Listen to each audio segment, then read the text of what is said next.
నమస్తే వార్తలకి స్వాగతం. వివరాల్లోకి వెళితే విద్యా ఐటీ శాఖల మంత్రి నారా లోకేష్ ఉండవల్లి నివాసంలో బుధవారం ఉదయం 67వ రోజు ప్రజా దర్బార్ నిర్వహించారు. మంత్రి నారా లోకేష్ ను తమ సమస్యలు కలిసి విన్నవించేందుకు రాష్ట్ర వ్యాప్తంగా ప్రజలు తరలివచ్చారు.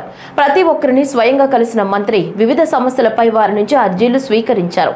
సమస్యల పరిష్కారం కోసం కృషి చేస్తామని హామీ ఇచ్చారు. మంగళగిరి నియోజకవర్గ పరిధిలో దీర్ఘకాలంగా వివిధ ప్రభుత్వ స్థలాల్లో నివాసం ఉంటున్న మరో 2000 మంది ఆగస్టు నెలలో శాశ్వత ఇళ్ల పట్టాలు అందించేందుకు ఏర్పాట్లు చేయాలని రాష్ట్ర విద్యా ఐటీ ఎలక్ట్రానిక్స్ శాఖల మంత్రి నారా లోకేష్ అధికారులను ఆదేశించారు. మంగళగిరి నియోజకవర్గ పరిధిలో చేపడుతున్న అభివృద్ధి పనులపై రాష్ట్ర విద్యా ఐటీ ఎలక్ట్రానిక్స్ శాఖల మంత్రి నారా లోకేష్ ఉండవల్లి నివాసంలో అధికారులతో సమీక్షించారు. ఈ సమావేశంలో మంత్రి నారా లోకేష్ మాట్లాడుతూ గతంలో 3000 మందికి సుమారు 1000 కోట్ల విలువైన ఇళ్ల పట్టాలు అందజేశామని, ఆగస్టులో మరో 2000 పట్టాలు ఇవ్వడానికి చర్యలు తీసుకోవాలన్నారు. మంగళగిరి నియోజకవర్గ పరిధిలో ఇళ్లు లేని పేదల కోసం కొత్తగా టిట్కో గృహ సముదాయాల స్థల సేకరణకు ప్రణాళికలు సిద్ధం చేయాలని ఆదేశించారు. మంగళగిరిలోని ప్రస్తుత టిట్కో సముదాయం వద్ద పార్కు అభివృద్ధికి చర్యలు తీసుకోవాలని సూచించారు. ఎంసీ పరిధిలో ప్రతిష్టాత్మకంగా చేపట్టనున్న సమీకృత under ground drainage, water, gas, power ప్రాజెక్టును సాధ్యమైనంత త్వరగా ప్రారంభించేలా చర్యలు తీసుకోవాలి. మంగళగిరి నియోజకవర్గ పరిధిలో సిఎస్ఆర్ ప్రభుత్వ నిధులతో నిర్మించ తలపెట్టిన 31 కమ్యూనిటీ హాళ్లు, 26 పార్కులు, శ్మశానాల నిర్మాణాలను త్వరితగతిన పూర్తి చేసేందుకు చర్యలు తీసుకోవాలని అధికారులను ఆదేశించారు. కాకినాడ జిల్లా పెద్దాపురం నియోజకవర్గంలో సుపరిపాలనలో తొలి అడుగు కార్యక్రమంలో మంత్రి నారాయణ పాల్గొన్నారు. ఈ సందర్భంగా ఎమ్మెల్యే చినరాజప్ప, జిల్లా టీడీపీ అధ్యక్షుడు జ్యోతుల నవీన్తో కలిసి ఇంటింటికి తిరిగి ఏడాది పాలనపై వివరించారు. సామర్లకోట రైల్వే స్టేషన్ సమీపంలో కొత్తగా నిర్మించిన క్లాక్ టవర్ ను మంత్రి ప్రారంభించారు. ఈ సందర్భంగా మంత్రి మాట్లాడుతూ మేనిఫెస్టోలో ఇచ్చిన ప్రతి హామీని అమలు చేస్తున్నామన్నారు. తల్లికి వందనం పథకం ద్వారా 10,000 కోట్ల నిధులు తల్లుల ఖాతాల్లో జమ చేశామన్నారు. సంక్షేమంతో పాటు అభివృద్ధి, ఉపాధి కల్పనకు ప్రభుత్వం ప్రాధాన్యత ఇస్తుందని, గత ప్రభుత్వం అరాచక పాలనతో ఎన్నో పరిశ్రమలు రాష్ట్రం విడిచి వెళ్లిపోయాయని, సీఎం చంద్రబాబుకున్న అనుభవంతో రాష్ట్రానికి పెద్ద ఎత్తున పెట్టుబడులు తీసుకొస్తున్నారన్నారు. చాలా చక్కగా దీన్ని యొక్క క్లవర్ టాక్స్ ని చాలా చక్కగా డెవలప్ చేశారు. ఇది గత ప్రభుత్వం ఉన్నప్పుడే దీన్ని పూర్తిగా చేశారు. అయితే అంటే 2014-19లో అయితే గత ప్రభుత్వం దీన్ని యాక్చువల్గా నిర్మాణం చేసి పక్కన పడేస్తే మళ్ళా శాసనసభ్యులు గవర్నర్ చినరాజప్ప గారు దీన్ని ఫినిష్ చేసి యాక్చువల్గా ఈరోజు ఇనాగ్రేషన్ చేయడం జరిగింది. చాలా సంతోషం. ఈరోజు రాష్ట్రంలో అన్ని గ్రామాల్లోనూ మండలాల్లోనూ ఈరోజు తెలుగుదేశం కార్యకర్తలు డోర్ టు డోర్ తిరిగి ప్రజలకి గత 1 సంవత్సరంలో ఈ ప్రభుత్వం, ఎన్డీఏ ప్రభుత్వం ఏం చేసింది, ఖజానా ఖాళీ అయిపోయినా 10 లక్షల కోట్లు గత ప్రభుత్వం అప్పు చేసి వెళ్ళిపోయినా దాన్ని ఎలా తీరుస్తూ చేస్తుందో ఆ కార్యక్రమాన్ని యాక్చువల్గా చేస్తాం. ఎక్కడికి పోయినా ప్రజలు బ్రహ్మరథం పెడుతున్నారు. ఫస్ట్ వాళ్ళు అనేది ఎంతంటే ప్రశాంతంగా రాష్ట్రం ఉంది, ఎంతో ప్రశాంతంగా ఉందని, అంటే వాళ్ళు ఆ క్రైమ్ని లైక్ చేయటంలా అలా చాలా చాలా హ్యాపీగా ఉన్నారు. తర్వాత సంక్షేమ పథకాలన్నీ అందుతున్నాయని చెప్పడం జరిగింది. ఎక్కడన్నా 1-2 చిన్న విషయాలు ఏదన్నా ఉంటే అవన్నీ తీసుకొచ్చి ప్రభుత్వం అంటే ప్రభుత్వానికి తెలియజేస్తే వెంటనే సాల్వ్ చేస్తామని చెప్పడంతో ముఖ్యమంత్రి గారు ఈరోజు ఆ కార్యక్రమం చక్కగా జరుగుతుంది. అయితే ఇక్కడ చినరాజప్ప గారు ఇవాళ కొన్ని అడిగారు. మున్సిపాలిటీలో ఒక 70 lakhsకి ఒక స్పెషల్ పర్మిషన్ కావాలి, మాకు ఆల్రెడీ శాంక్షన్ అయ్యి ఉండే వాటిని మేము వేరే వాటికి చేసుకుంటామని, దానికి యాక్చువల్గా శాంక్షన్ ఇస్తామని కూడా చెప్పడం జరిగింది. అదేవిధంగా 38 కోట్లు యాక్చువల్గా అమృతలో పెట్టున్నారు. 1000 కోట్లు 38 కోట్లు 38 కోట్లు యాక్చువల్ పెద్దాపురంకి 35 కోట్లు ఇక్కడ సామర్లకోటకి పెట్టున్నారు. అది టెండర్ అయిపోయింది. రేపు 21వ తేదీ ఓపెన్ చేస్తున్నారు. అది అయిపోగానే డోర్ టు డోర్ ప్రతి ఇంటికి కొళాయి ఇవ్వటం, సర్ఫేస్ వాటర్. అలా యాక్చువల్గా ఈరోజు ఈ యొక్క ప్రభుత్వం, ఎన్డీఏ ప్రభుత్వం ఖజానా ఖాళీ అయినా ఈరోజు ముఖ్యమంత్రి గారు వారికి ఉన్న అపార అనుభవంతో 1 by 1 చేస్తున్నారు. నేను రాష్ట్ర ప్రజలను ఒకటే కోరేది, కొద్దిగా సమయం ఇవ్వండి. ఎందుకంటే ఇన్ని ఇబ్బందులు ఉన్నా ఆర్థిక వ్యవస్థ అస్తవ్యస్తమైన ముఖ్యమంత్రి గారు మేనిఫెస్టోలో పెట్టిన పెన్షన్స్ని యాజ్ ఈజ్గా ఇంప్లిమెంట్ చేశారు. మహిళలకు గ్యాస్ సిలిండర్లు ఇంప్లిమెంట్ చేశారు. ఎంతమంది పిల్లలు ఉంటే అంతమందికి యాక్చువల్గా తల్లికి వందనం ఇస్తామన్నారు, ఇంప్లిమెంట్ చేశారు. రేపు 15వ తేదీ ఆగస్టు 15 డేట్ ఫిక్స్ చేశారు. ఏది మహిళలకి బస్సులో ఉచిత ప్రయాణం. కాకినాడ జిల్లా జగ్గంపేటలో సుపరిపాలనలో ఏడాది కార్యక్రమంలో మంత్రి నారాయణ పాల్గొన్నారు. ఎమ్మెల్యే జ్యోతుల నెహ్రూ, టీడీపీ జిల్లా అధ్యక్షుడు జ్యోతుల నెహ్రూతో కలిసి డోర్ టు డోర్ క్యాంపెయిన్ చేశారు. ఈ సందర్భంగా మంత్రి మాట్లాడుతూ సుపరిపాలనలో తొలి అడుగు కార్యక్రమంలో ఇంటింటికి వెడుతున్నామని, రాష్ట్రం ప్రశాంతంగా ఉందని ప్రజలంతా చెప్తున్నారని, ఎక్కడైనా సమస్యలుంటే ప్రభుత్వానికి పంపిస్తున్నామని, గత ప్రభుత్వం 10 లక్షల కోట్లు అప్పు చేసి ఆర్థిక వ్యవస్థను అతలాకుతలం చేసిందని, భారం వేసిందని, ఏడాదిలో అనేక ఇబ్బందులున్నా ఇచ్చిన హామీలన్నీ ఒక్కొక్కటిగా అమలు చేస్తున్నామని మంత్రి అన్నారు. పెన్షన్లు 3 నుంచి 4,000కు పెంచి ఇస్తున్నామని, మహిళలకు 3 గ్యాస్ సిలిండర్లు ఉచితంగా ఇస్తున్నామని, తల్లికి వందనం పథకం ద్వారా 10,000 కోట్లు విద్యార్థుల తల్లుల ఖాతాల్లో జమ చేశామని, ఆగస్టు 15 నుంచి మహిళలకు ఉచిత బస్సు ప్రయాణం అమలు చేస్తామని ఆయన చెప్పారు. టిట్కో హౌసెస్ యాక్చువల్గా శాంక్షన్ చేయడం జరిగింది. అయితే దాని యొక్క ల్యాండ్ లిటిగేషన్ పెట్టి దాన్ని ఆపేశారు. అయితే ఎమ్మెల్యే గారు నాకు రిప్రజెంటేషన్ ఇచ్చారు. దాన్ని మళ్ళీ పరిశీలించి రివైవ్ చేస్తే ఈ యొక్క కాన్స్టిట్యున్సీల ప్రజలకు కూడా టిట్కో హౌస్ మంచి హౌస్ ఉంటాయని యాక్చువల్గా రిక్వెస్ట్ చేశారు. ఖచ్చితంగా దాన్ని పరిశీలించడం జరిగింది.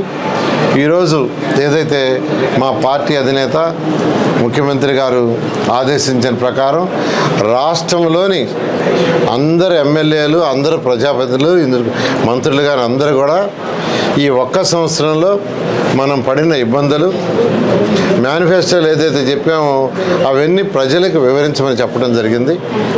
దాని మీద ఈరోజు రాష్ట్రంలో ప్రతి ఒక్కరు తిరుగుతున్నారు.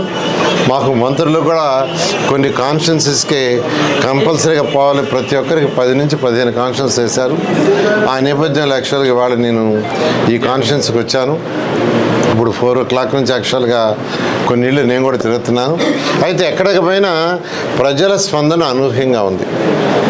ప్రజలు మేము ఫస్ట్ ఏమంటున్నారంటే ప్రశాంతంగా ఉన్నాం సార్, రాష్ట్రం ప్రశాంతంగా ఉంది, ఫస్ట్ అది అంటున్నారు.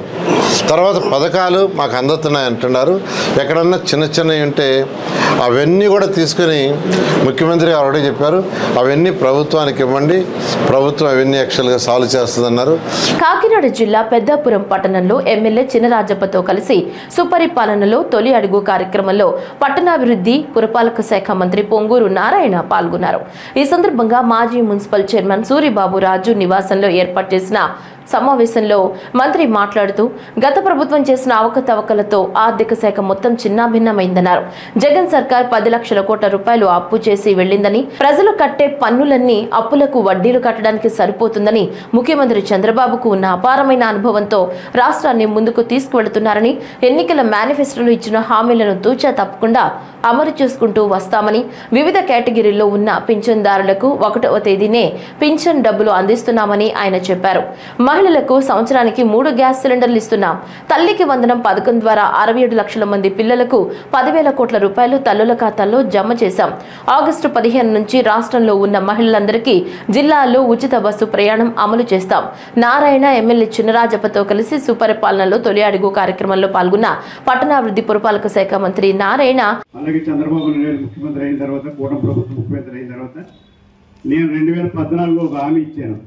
డైరెక్ట్ పైప్ లైన్ ద్వారా నీరు తీసుకోవాలని చెప్పి పార్టీ ప్రెసిడెంట్ కట్లైన్ ఫోన్ మూలంగా ఆ ప్రాజెక్ట్ ఇప్పుడు వరకు ఆగిపోయింది. ఆ ప్రాజెక్ట్ ఇప్పుడు గవర్నమెంట్ వచ్చిందంటే చంద్రబాబు నాయుడు గారు మరి నారాయణ గారి దగ్గర తీసుకెళ్ళాను.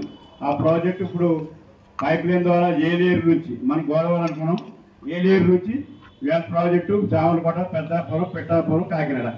అదే ఆ నీరు లేదు, ఇలా వస్తుంది దగ్గర చెప్పి ఇలా తీసుకొచ్చాం. ఏలేరుకి వచ్చింది కూడా గోదావరి నీరు వస్తుందని, కానీ మనం దగ్గర ఉందని చెప్పి ఏలేరు ద్వారా మనకి ఇవ్వడం జరిగింది.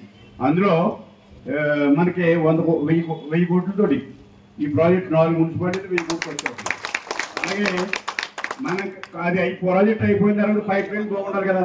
మన పెద్దాపురం పైప్ లైన్ దీనికి 100 సంవత్సరాలు తీరుతుండండి. ఈ ప్రాజెక్టు మంచినీళ్ళకి ఎక్కడ ఇబ్బంది లేకుండా నేను ఇచ్చిన హామీ ఏదైతే పెద్ద హామీ నేను నాకు తెలియకుండా ఇచ్చాను, అంత హామీ వద్దు అనుకోలేదు. మరి ఇవాళ మన చంద్రబాబు నాయుడు గారు, నారాయణ గారు శిల్పి చేసినందుకు ప్రత్యేక అభినందనలు తెలియజేసుకుంటూ అప్పుల వైపుకు రాష్ట్రాన్ని ఈరోజు ముఖ్యమంత్రి గారి వారికి అపార అనుభవంతో ఈరోజు రాష్ట్రాన్ని ముందుకు తీసుకుపోతూ ఆర్థిక వ్యవస్థ గాడిలో పెడుతూ వచ్చాడు. అయితే ఎన్ని ఇబ్బందులున్నా ఎలక్షన్స్ ముందు మనం ఏదైతే మాట ఇచ్చామో, మేనిఫెస్టోలో ఏది పెట్టామో 100% ఫాలో చేయాలనే ఉద్దేశంతో ప్రభుత్వం రాగానే 3,000 పెన్షన్ 4,000 చేశారు, వికలాంగులకు 6,000 చేశారు. అదేవిధంగా కిడ్నీ లాంటి పేషెంట్స్కి 10,000 ఇవ్వటం, బెడ్ మీద ఉంటూ అటెండెన్స్ సపోర్ట్ కావాల్సిన వాళ్ళకి 15,000 చేయడం జరిగింది. అంతేకాదు 3 నెలలు అరియర్స్ ఇస్తారని మొదటి నెలలో 7,000 రూపాయలు పెన్షన్స్ ఇచ్చారు. ఇవన్నీ డబ్బులుండి కాదు, మాట తప్పకూడదు, ప్రజలకు ఇచ్చిన మాట నిలబెట్టాలనే ఉద్దేశంతో ముఖ్యమంత్రి గారు చేయడం. అదేవిధంగా మహిళలకి 3 ఉచిత గ్యాస్ సిలిండర్ ఇస్తారని మాట తప్పకుండా చేయడం జరిగింది. కానీ ఈరోజు మన ముఖ్యమంత్రి గారు ఉన్న నమ్మకంతో ఎన్నో ఇండస్ట్రీస్ వస్తున్నాయి. అయితే ఏ ఇండస్ట్రీ వచ్చినా అది నెలలోనో 2 నెలల్లో పెట్టారు. కొన్ని ఇండస్ట్రీస్కి 1 year పడుతుంది, కొన్ని ఇండస్ట్రీస్కి 1.5 years, కొన్ని ఇండస్ట్రీస్ 2 years, కొన్ని ఇండస్ట్రీస్ 3 years, కొన్ని ఇండస్ట్రీస్ అయితే 4 years కూడా పడుతుంది. It is a long run. అయినప్పటికీ యువతకు ఉద్యోగాలు రావాలి, వాళ్ళ ఆర్థిక పెరగాలి, రాష్ట్రంలో ట్యాక్సులు పెరగాలంటే ఇండస్ట్రీస్ వాళ్ళు ముఖ్యమంత్రి గారు ఒక పక్క డెవలప్మెంట్ కోసం పాకులాడుతూ మరొక పక్క సంక్షేమాలు ఏదైతే చెప్పో చేస్తూ ముందుకు తీసుకుపోతున్నారు. అయితే ఇవన్నీ ప్రజల్లోకి చెప్పాలి, ప్రజలకు తెలియజేయాలనే ఉద్దేశంతో ఈ కార్యక్రమాన్ని తీసుకొచ్చి రాష్ట్రంలో అంటే ఏడాది కాలంలో పరిపాలన గురించి ప్రతి ఒక్కరికి వివరించాలనే ఉద్దేశంతో రాష్ట్రంలో ఉన్న తెలుగుదేశం నాయకులు, చిన్న నాయకుల నుంచి పెద్ద నాయకులు, వాళ్ళు ఎవరైనా కావచ్చు, ఎమ్మెల్యే కావచ్చు, మినిస్టర్ కావచ్చు, ఎవరైనా ప్రతి ఒక్కరు డోర్ టు డోర్ తిరిగి వాళ్ళకి వివరించండి. వివరించంగా ఇంకా ఏమైనా సమస్యలు ఉంటే ఆ సమస్యలు కూడా తీసుకొని ప్రభుత్వానికి తెలియజేయండి. పవన్ కళ్యాణ్, బాలకృష్ణ సినిమాల్లో డైలాగ్స్ దారుణంగా ఉన్నాయని మాజీ మంత్రి జగన్మోహన్ రెడ్డి అన్నారు.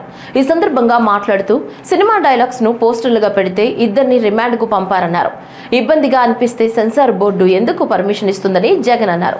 బాలకృష్ణ, పవన్ కళ్యాణ్ సినిమాల్లో పెద్ద పెద్ద దారుణమైన డైలాగులు ఉంటున్నాయని, కష్టంగా అనిపిస్తే సినిమాలు తీయటం ఆపేయండి జగన్ అన్నారు. సినిమా డైలాగుల్ని పోస్టర్లుగా పెట్టినందుకు ఇద్దరిని రిమాండ్ కు పంపారు. సినిమా డైలాగులను పోస్టర్లుగా పెట్టినందుకు అడుగుతా ఉన్నా, నీకు అంత కష్టంగా ఉంటే సెన్సార్ బోర్డులో దానికి ఎందుకు పర్మిషన్ ఇవ్వాలా? డైలాగులు తీసేయండి.